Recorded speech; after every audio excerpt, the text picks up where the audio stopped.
Ce segment fournira des conseils de fonctionnement et d'entretien pour votre aérateur de carottage Agrifab 106 cm 40 pouces. Lisez le manuel du propriétaire attentivement pour des instructions de fonctionnement et d'entretien avant de tenter d'assembler ou de faire fonctionner cet équipement. Familiarisez-vous entièrement avec l'utilisation adéquate de cet équipement. Lisez le manuel du propriétaire du véhicule et les règles de sécurité du véhicule et sachez comment faire fonctionner le véhicule avant d'utiliser cet équipement. Ne laissez personne monter sur l'aérateur. Ne laissez jamais des enfants faire fonctionner le tracteur ou l'accessoire d'aérateur à gazon et ne laissez jamais des adultes le faire fonctionner sans les instructions adéquates. Cet accessoire aérateur possède des pointes de couteau tranchant. Manipulez-le toujours avec soin et portez des chaussures à couverture totale lors de l'utilisation de cet aérateur. Ne laissez personne monter ou s'asseoir sur le cadre de l'accessoire aérateur à gazon ou sur le véhicule tractant. Gardez la zone de fonctionnement libre de personnes, particulièrement les jeunes enfants et les animaux de compagnie. Commencez toujours avec la transmission à faible rapport et le moteur à basse vitesse, puis augmentez la vitesse graduellement selon les conditions.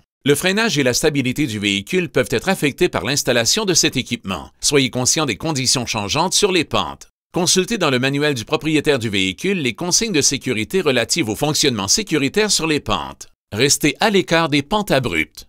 Faites toujours fonctionner en montant et descendant une pente, jamais à travers une pente. Cet équipement devrait être utilisé à une vitesse réduite sur un terrain accidenté, avec des fossés sur les versants pour empêcher le basculement et la perte de contrôle. Ne conduisez pas trop près d'une crique ou d'un fossé.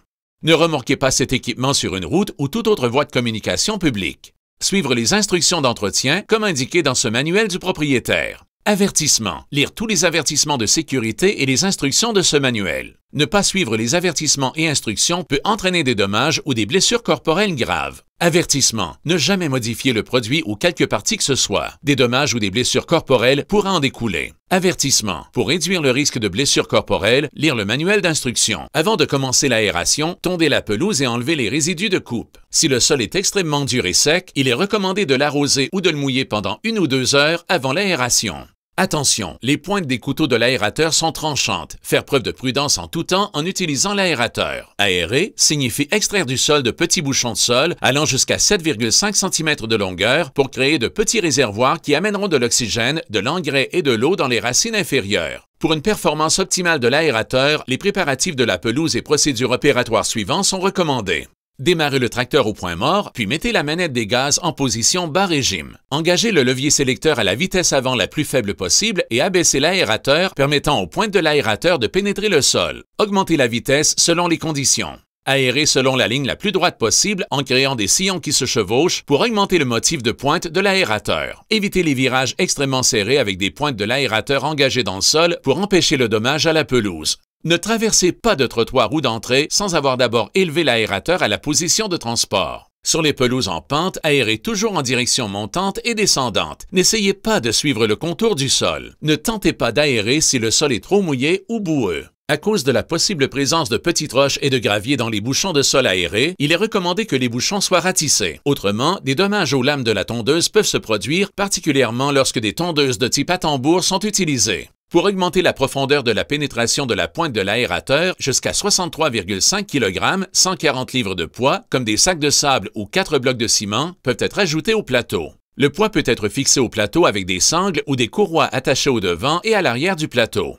Faites attention au moment d'attacher pour que les sangles ou courroies ne puissent se mêler sur les pièces rotatives. Attention, pour prévenir les blessures corporelles, descendre du tracteur pour élever ou abaisser l'aérateur qui contient un poids ajouté.